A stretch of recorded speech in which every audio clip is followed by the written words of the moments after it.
waters in the Gulf of Mexico are impaired. In order to find the source of that impairment, we will have to go on a journey nearly 2,300 miles to the north along the Mississippi River. We will pass many sources of pollution along our journey, but we will stop at the Grand Rapids Mississippi River watershed. Here, less than 100 miles away from the headwaters of the Mississippi River, the water is already polluted.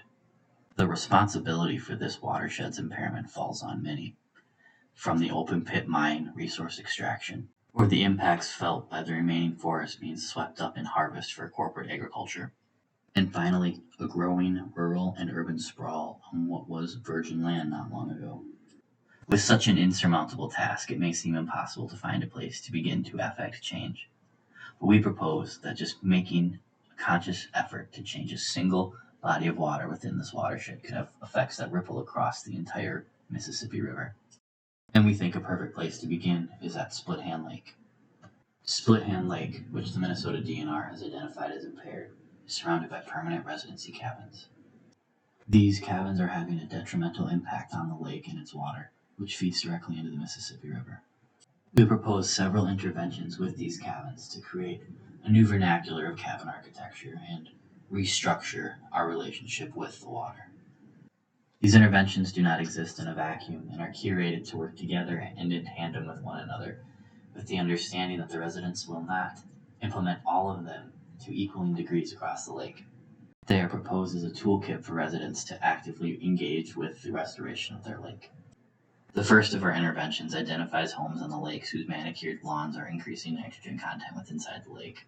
In addition to creating erosion and preventing runoff, these homes also provide an inequitable access to the shoreline. This intervention will begin by planting native wetland grasses and then slowly moving the homes off the shoreline, replacing where they once stood with more native wetlands. This will counteract the negative effects of manicured lawns on the shoreline while creating a perimeter of public access around the lake. Over time, Split Hand Lake will see its toxic algae blooms disappear, and the wetlands will reduce erosion, increasing the water quality and reducing sediment within the water.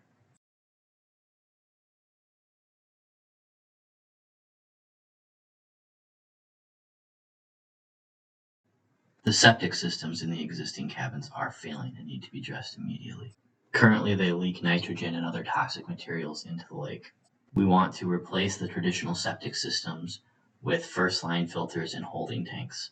These tanks will be collected and emptied into a community natural wetland wastewater treatment facility. This facility, located on the lake, will reintroduce the water clean into the ecosystem. The final intervention establishes a new relationship with the shoreline by creating a new understanding of what a lakeside cabin is.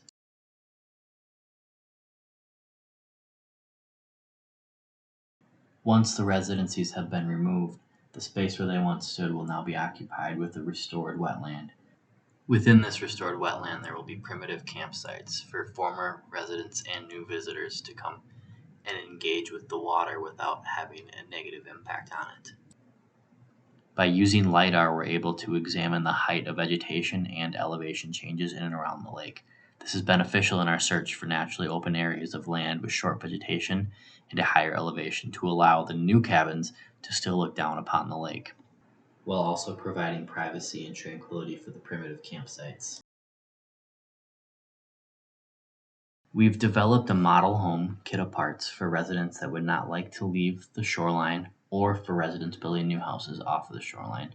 This kit of part includes the filtration system that will tie into the community wastewater treatment center.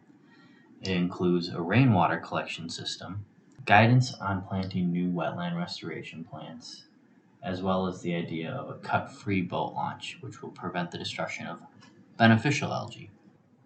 We've identified 5 main actors needed to implement change at Split Hand Lake. The most important is the residents, then the Minnesota DNR and the Minnesota Pollution Control Agency, then the riparian buffer grant and the cabin relocation process. The residents play the biggest role in starting the process of restoring the shoreline to its more natural state through programs such as Score Your Shore and Restore Your Shore. The riparian grant would help get the lake-wide initiative started to restore all lakefront properties.